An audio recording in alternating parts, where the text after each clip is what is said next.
everybody know how special Joyce and Jean are. Joyce was my very first state director, right? And she taught me everything I know. So if you don't like what you hear today, it's all Joyce's fault. Joyce, thank you. I didn't know Bonnie had said that, actually. Means a lot. Maritza, I can't tell you guys, Josie and Gustavo, I had them come up last time we were here, and I won't embarrass them again, but this is an American story right here. This is what we're fighting for. You know, you have people who come and do it the right way and build a business and suffer through all the regulations and everything else, and then can come back and suffer through COVID, and here they are, still standing. So God bless you. Besides that, they make the best fried chicken south of Atlanta, I tell you. Linda, you know, Vicki, thank you guys so much. I mean, your prayer means a lot to me this morning. This is, Bonnie said it right. We didn't choose to be here. But this is bigger than me. It's bigger than Kelly. It's bigger than our opponents. It's bigger really than President Trump. These two races right now, somehow circumstances have brought it to Georgia. Amen. That these two races will determine the direction of America for the next 50 to 100 years. I mean, I believe that. Yes. And after 8 years of proof under Barack Obama and Joe Biden that what they believe in does not work, 8 years. I can talk about foreign policy. They cut our military by 25%. They gave us 8 years of the lowest economic output in U.S. history. You know, they talked about, we're fighting for the working people of America. Really? For the working people Since 1965, they had the Great Society's War on Poverty. Remember that? Yes. I really hoped that thing would eliminate poverty in America. We all did. But after 4 or 5 decades, what they tried to do failed. On January of 2017, when I was in the White House meeting with the president to lay out this agenda to turn this economy around, we looked at the poverty rate. I brought it. I knew it because I'd been watching it. And after all those years, from 1965 to 2017, the poverty rate didn't move 1 decimal point. It was exactly the same as it was in 1965 after spending hundreds of billions, maybe trillions of dollars trying to eradicate poverty. And you know what? After 3.5 years of Donald Trump's agenda of pulling back regulation, passing an energy tax cut that made us competitive to the rest of the world, helped businesses like this survive, making us energy independent, and saving our community banks, we produced the best economic turnaround in U.S. history that allowed 6.5 million people to pull themselves out of poverty. Amen. Now, that works. Jobs work. Yes. I was in that meeting the first day, first week he was after he was inaugurated. He called a few people together, not many, about 8. And I was one of them. He said, guys, I promised America we'd create jobs, and we're going to do that. And we created 7.5 million new jobs prior to COVID. COVID comes, and guess what happens? We do the same principles there, and we create a vaccine within 1 year. They told us it would take 3 or 4 years. So this is what happens when you bring outside backgrounds and outside people who are trained to get results into a bureaucratic world of Washington that does not know how to get results. All they know how to do is talk. And look at the evidence of just this past weekend. Over Christmas, I mean, I ought to tell you, did we have Christmas Friday? I don't mean to be sacrilegious, but we all know what that means. And I felt guilty because I was working with the president to try to get to a point where he could sign this bill and bring COVID relief, the second round of COVID relief to this state. After bringing $47 billion to this state in the first CARES Act and saved 1.5 million jobs here, the president was very concerned that because the Democrats have blocked this for the last 4 months, that we had to do something. So he called, and we talked, and we worked through it, and he got help, and he really drove this. And there are things in there he doesn't like. He doesn't like the way it's combined with some things in the big spending bill. There are things I don't like. But he knew time is of the essence, and he had to get it done now. And so I give him full credit for signing that bill Sunday night and made this become law to bring the next round of help that will help businesses like Maritza continue to survive, keep the jobs working. We know her people in here. Bonnie and I eat when look, that road right there, everybody in the country knows that road right there. And they know where McDonough is. The reason I'm a minute or two late is because McDonough is where 75 comes to a full stop in both directions most of the day. And I just lived it. I can prove it. I don't care how many lanes they put on that road, it's going to be that way. But God bless you guys. And I know how hard it is for a small business to survive. I've been there. I've run small businesses and large businesses. And what these Democrats are doing right now is that they have perpetrated a program of lies in this campaign. Yes. We debated them twice. We couldn't get them to talk about issues at all. As a matter of fact, they denied, prevaricated, and outright lied when we challenged them about this China scandal that Jon Ossoff is caught up in. Yes. And honestly, when you look at what China's been doing with Swalwell, with that honey trap that they did there, and with Hunter Biden, they threw money at him, and they saw this young guy who ran for the U.S. House of Representatives in 2017, and then decided the next year, oh, well, we'll hire that guy. We'll bring him on the payroll. And for 2 years, he worked for the Chinese Communist Party, didn't tell people. He hid it from the from the Georgia voters in the primary this year. He then got caught, came clean, lied about it again, and here we are. Still, they're not talking about it, not answering the questions about this China scandal because it is serious. I've been over there. I've worked with those folks. We're trying to stand up to China right now. I don't think this guy will do that. So what we're doing right now is getting out the vote. This is one of the many stops, 125 stops on our tour around Georgia to win Georgia and save America. That's what this tour is called. Amen. Tony Leffer's doing the same thing. We're dividing and conquering. We were together last night over in Greensboro. We started yesterday in Brunswick and ended up in Greensboro. We started out today here. I was on a TV show this morning. I've got one late tonight. We were on one last night. We're not leaving anything on the playing field, y'all. We know what's at stake. Amen. Bonnie and I are in. We're going to win this thing because of you.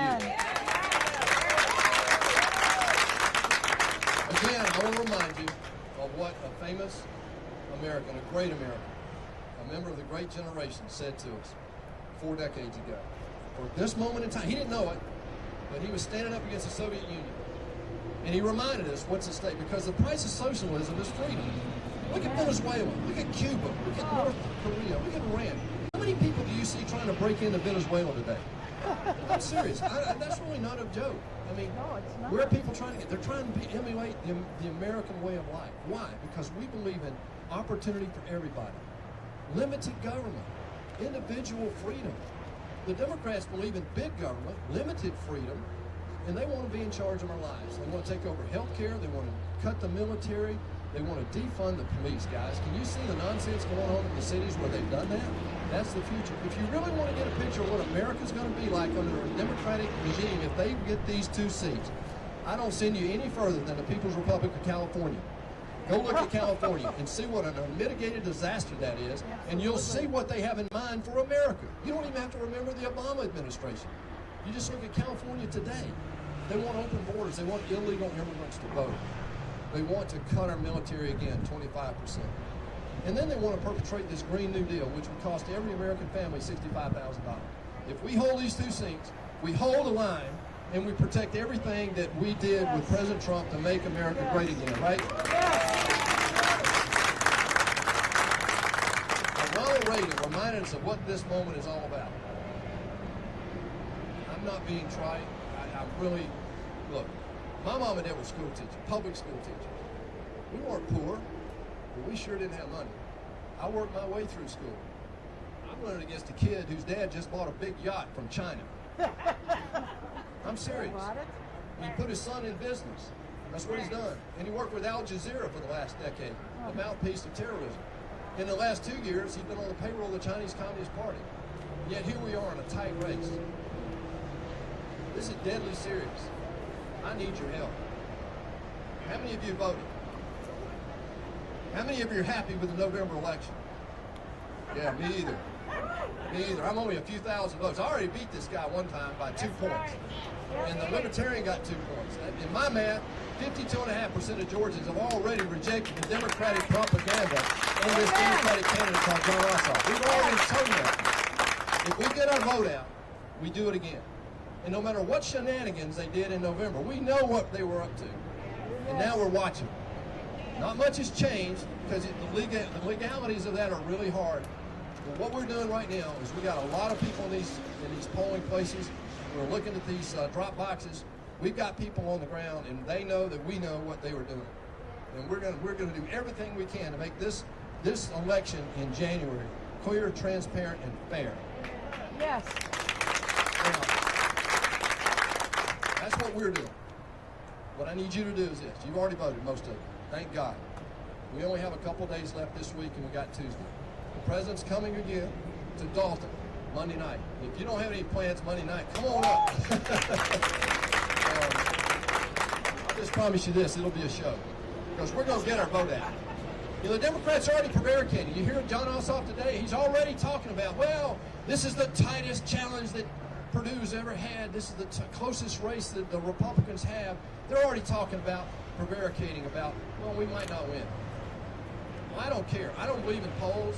I don't look at them. They had us down 8 to 10 points back in 14, and thanks to you, we won by more than 8. They had me down 5 in November. We won by 2. In most states, except every other state except one, I would have already been reelected. We'd be standing here talking about Kenley left alone. But we're given what we have. There's a reason for it. I believe absolutely in my gut that we're doing this for a reason. That we're standing up to socialism right here in Georgia. And I can't think of a better place to do it in America. So I need you to do this. I need you to get on the phone. Get on. You know, I used to call it the Rolodex, but nobody knows what a Rolodex is. You know, get on your address book and call 5 people a day. Call 10 people, whatever you can do, and ask them to vote. You'll be amazed how many of your close friends. And then I want Alec Pointerman to come up in just a minute and tell you how we close this thing out. But I need you to do that.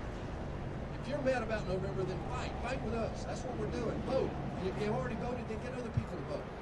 I got 2.5 million votes in November. If we get that, we win going away. We've already beat them once. Let's don't let them slip in here in a runoff just because the president's not on the ballot. That's what his message is going to be. I talked to him several times this weekend. He wants to come Monday night. I didn't have to bring it up. He said, what can I do? I said, come on down. He said, I'm there. He's coming Monday night for one reason, to remind people, no matter what you think about November, we have to hold the line to protect everything we accomplished in the last 4 years. I mean, you think the Democrats would have brought a vaccine in a year? They'd have locked us down for this year and next year and next year until we finally got a vaccine. Can you imagine what we'd look like? I mean, that's what big government does. As an outsider, that's what I'm fighting against. That's what Kelly's fighting against. So I am so proud of her. She's run around the state. She's a fighter, and she's not going to leave anything on the field. I can tell you that. But I need your help. You need to get these votes out. I want Alec to come up. But I just want to ask you for one more thing. Pray. Because with your help and God's vision, we're going to save America right here. By winning Georgia, we're going to save America. God bless you. We're going to make sure the road to socialism does not run through the state of Georgia.